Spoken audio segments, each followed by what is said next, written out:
Jonavos jaunimo mokykloje lankosi užsienio delegacija, kuri domisi Lietuvos švietimo sistema. Spalio 20 dieną Jonavos jaunimo mokykloje apsilankė tarptautinė habilituotų mokslų profesorių delegacija iš Lietuvos, Latvijos ir Gruzijos, kuri domisi Lietuvos švietimo sistema. Pasak habilituotos daktarės Vilijos Targamadzės, Vilniaus universiteto profesorės, Lietuvos švietimo tarybos pirmininkės, jaunimo mokyklą galima demonstruoti užsienio svečiams kaip pavyzdinę mokyklą, kurioje mokosi ir aukštumų gali siekti mokymosi motyvacijos ir elgesio sutrikimų turintys mokiniai. Vilniaus universitete vyksta tarptautinė konferencija, kurioje dalyvauja įvairūs svečiai iš Izraelio, Olandijos ir kitų šalių, taip pat yra iš Gruzijos. Ir kadangi gruzinai labai domisi mūsų švietimo sistema, tai jie atvažiavo vieną dieną anksčiau ir mes sumastėme atvažiuoti į Jonavos jaunimo mokyklą, kadangi jaunimo mokykla yra labai įdomi institucija, tai yra pirmasis prevencijos pakopos laiptelis ir tai yra vaikai, kurie stokoja mokymosi motyvacijos, bet jie gali ir stiprinti savo mokymosi motyvaciją, jeigu jaunimo mokykla teisingai veiks ir jie čia pajus savo vertę, o savivertė yra vienas iš veiksnių, kurie padeda mokymosi motyvaciją atstatyti. Geros mokyklos koncepcija parengta siekiant sudaryti prielaidas kelti šalies mokyklų įgyvendinančių bendrojo ugdymo programas veiklos kokybės lygį, parodyti mokyklai veiklos kryptį bei gaires ir įgalinti ją veikti. Tačiau aplinka kinta taip sparčiai, kad kuriant geros mokyklos modelį, tenka atsižvelgti ne tik į tai, kas laikyta gera mokykla praeityje atliktuose tyrimuose, bet ir į moderniausias mokymosi tendencijas – informacinės, žinių, besimokančios, tinklinės, virtualios ar išminties visuomenės poreikius. Geros mokyklos koncepcija tai yra viena vertus tęsinys tautinės mokyklos koncepcija, kuri buvo 88 metais parašyta ir 89 išleista, o 92 patvirtinta. Kita vertus tai yra vėlgi toks naujadaras atliepiant 21 amžių. Dabar mes esam daugiau linkę į akademinius pasiekimus. Žiūrėti ir lyginti mokyklas, visagali reitingai, visagali egzaminai, valstybiniai brandos egzaminai, aš turiu omeny, testai ir taip toliau. Tačiau visgi yra svarbu, kad vaikas patirtų ir pažangą, ir taip pat jo pasiekimai yra svarbus. Ir dar yra labai svarbu, kad vaiko būtų branda. Tai yra mokykloje gyvenant turėtų būti akcentuojama ir socialinė, ir psichologinė, ir fizinė, ir kitokia branda.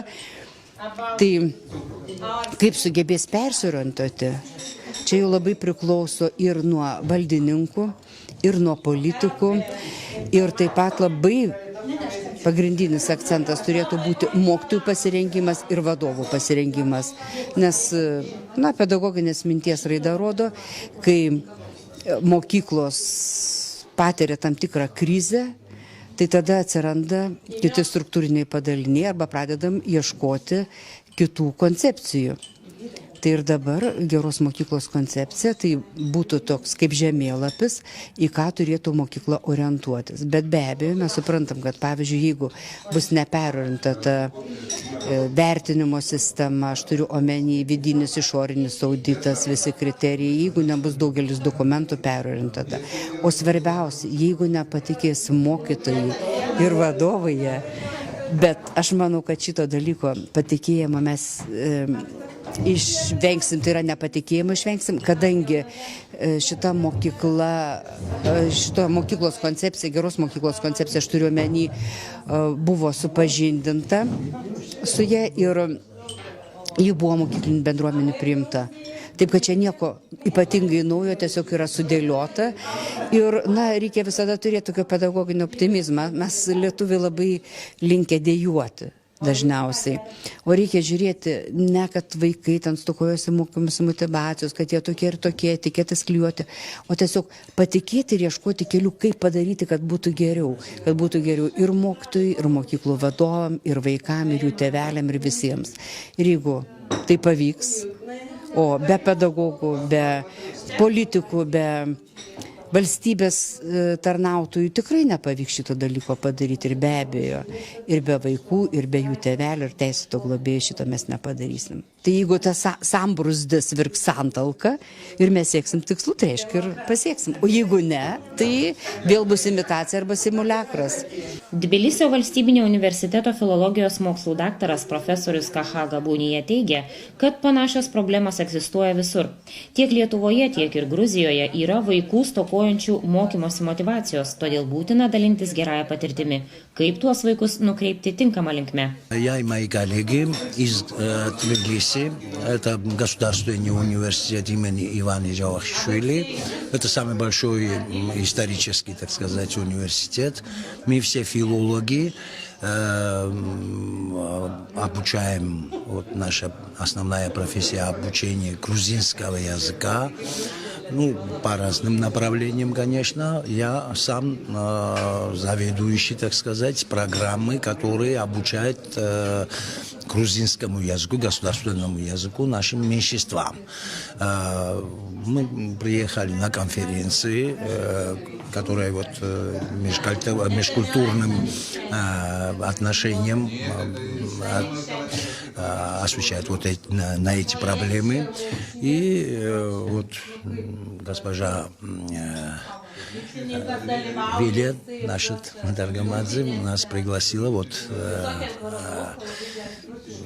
быть, так сказать, вот посмотреть вот эти школы, которые вот в регионах, и для нас очень интересно вот посмотреть, как эта система работает у вас. Mes visi esam filologai ir tautinės mažamės mokomės gruzinų kalbos. Atvykom į tarptautinę konferenciją, kur aptarsim pagrindinės problemas egzistuojančias visur. Norim iš arčiau susipažinti ir apžiūrėti tokias mokyklas, kaip Jonavos jaunimo mokykla. Sužinoti, kaip Lietuvoje veikia švietimo sistema, kokie metodai taikomi mokymosi motyvacijos stokojantiems vaikams. Tbilisyje taip pat susidurėme su panašiomis problemomis, todėl norime bandyti pritaikyti jūsų metodus pas save. Mes savo ruoštų pasidalinsime savąją patirtimi, nes Gruzijoje vykdomos socialinės programos, kurios nenuvilia. Tačiau egzistuoja tai, jog sutrikusių vaikų tėvai nepalankiai žiūri į mūsų taikomus metodus ir nenori, jog jų vaikams būtų taikomos specialios programos. Jiems tai kaip bausmė. Так чувствую, что хороший пример у вас тоже есть. Конечно, конечно. Вы знаете, вот программы социальные, можно сказать, потому что я считаю, что это именно социальная программа. Таких программ у нас, конечно, тоже существует, но есть еще другой барьер, можно сказать, это культурный, я бы назвал, со стороны наших родителей этих ребенков, которые все-таки как-то не хотят, чтобы их дети как-то вот в таких школах обучались, понимаете? Вот так менталитет, да, и вот так именно, они все-таки это вот так видят, и это очень плохо. А вот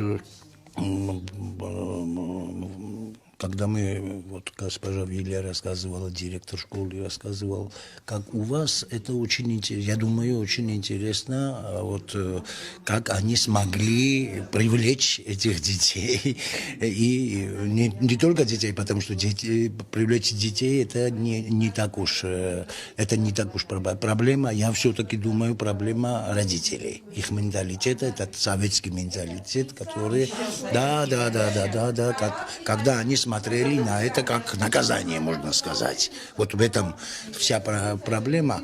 И когда вот мы видим, вот мы уже смотрели школу, когда для детей это мотивация, вот зачем им ходить в школу, и эта мотивация существует, это очень интересный пример для нас, и я думаю, что этот пример мы обязательно как-то используем. Ну, конечно, у нас будет, наверное, возможность вот об этом говорить на том уровне у нас, где можно решать вот эти проблемы. Geros mokyklos koncepcijoje svarbiausių sėkmingos mokyklos veiklos požymių laikomas tinkamas mokyklos misijos įgyvendinimas. Tai yra geri ugdymo rezultatai ir turtingos, įsimenančios, prasmingos, malonios gyvenimo mokykloje patirtys. Šiuo metu visuomeniai vertinant mokyklą yra įprasta pagrindiniais jų gerumo rodikliais laikyti formalius akademinius egzaminų ar testų rezultatus. Koncepcijoje skiriama ne viena rezultatų rūšis. Svarbu atsižvelgti ir į rezultatų pasiekimo būdą. Jų neturėtų būti siekiama skaudžiomis ar gniuždinančiomis patirtimis.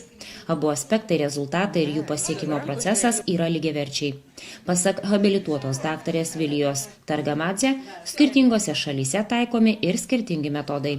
Yra mokyklų, tik tai kiekviena šalis skirtingai sprendžia šitą problemą. Na, mes sprendžiam truputį kitaip ir norėjom parodyti, kad žmonės suprastų, kad mes tengiamės vaikams padėti ir tai yra daug galimybė, žinau, iš jaunimo mokyklų, yra ne vienas jau studijuojantis ir aukštosiuose mokyklose ir atgavęs mokymosi motyvaciją. Mes įsivaizduokim tokį dalyką, kad jeigu vaikas nelankė mokyklos arba fiziškai retkarčiais tik ateidavo, bet jis nėra programos įsisavinęs, jis negali iš karto patekęs į jaunimo mokyklą, įgyti ir tų žinių, ir gebėjimų, ir įgūdžių, kurių reikalauja. Dabar vadinamos yra kompetencijomis. Bet pagalvokim dar vieną dalyką, kad mes lygindami jaunimo mokyklas ir tuos mokinius, jų pasiekimus su kitomis mokyklomis, savotiškai darom ir psichologinį spaudimą jaunimo mokyklom, nes jos yra kitokios. Jaunimo mokyklos yra labai svarbu, kad vaikas patirtų sėkmę, nes patyrė didelę nesėkmę ir patirtų pažangą. Kad pastebėtų savo pažangą, kad jis patikėtų, kad jis irgi gali mokytis. Tai jokių būdų negalima lyginti, pavyzdžiui, nei testų rezultatų su gimnazijos 10 klasės mokiniais ir panašiai. Jūs puikiai suprantat, nes kiekviena mokykla turi savo misiją ir jaunimo mokyklos yra kitokia misija. Taip ir užsienyje. Kai kuriuose yra, kitur yra, pavyzdžiui, kūriamos produktyvios mokyklos, kitur yra kūriamos tam tikros klasės mokyklose, visokių yra modelių. Bet tai mokymosi motyvacijos stoka, tai nėra vien tik Lietuvos problema. Juk nepamirškim, kad mes turim dar ir naują kartą ir ta naujoji karta mokosi mūsų mokyklose, o tai yra, kaip mes ją pavadinsim, ar skaitmeninė karta, ar virtualios aplinkos vaikai, ar virtualios aplinkos čiabuviai, ar Z karta. Jie yra kitokie ir pedagogams reikia persiorientuoti. Tiesiog tą naują kartą reikia atrasti ir suprasti, o neneigti, nes jeigu mes neigsim, tai mes negalėsim sueiti pedagoginę sąveiką, o jeigu nebus visavertės pedagoginės sąveikos, tai mes nepasieksime rezultatų. O šiandien reikia pripažinti, kad naujosios kartos vaikų nepažįsta. Ir gali būti taip, kad ir jaunimo mokyklose yra nepaprastai gabūs vaikai, bet jie tiesiog nepritapo dėl kitų priežasčių mokyklose, nes pedagogam reikia pasitempti. Tarptautinė habilituotų mokslų profesorių delegacija iš Lietuvos, Latvijos ir Gruzijos aprodytos jaunimo mokyklos patalpos, mokymosi klasės, terapijos kabinetai. Vėliau delegacija lankėsi Jonavos rajono savivaldybėje. Svečius pasitiko mero pavaduotojas Eugenijus Sabutis bei švietimo kultūros ir sporto skyriaus vedėjas Vytautas Žebrauskas. Delegacijos nariams pasakota apie Jonavos miesto istoriją, jo kūrimąsi bei plėtrą. Vytautas Žebrauskas supažindino svečius su švietimo politika rajone. Gruzijos atstovus itin sudomino išskirtinių vaikų integracija į bendrojo ugdymo mokyklas bei Jonavoje veikiantis 3 amžiaus universitetas. Tokio universiteto įkūrimą žadėjo kurti ir pas save Gruzijoje.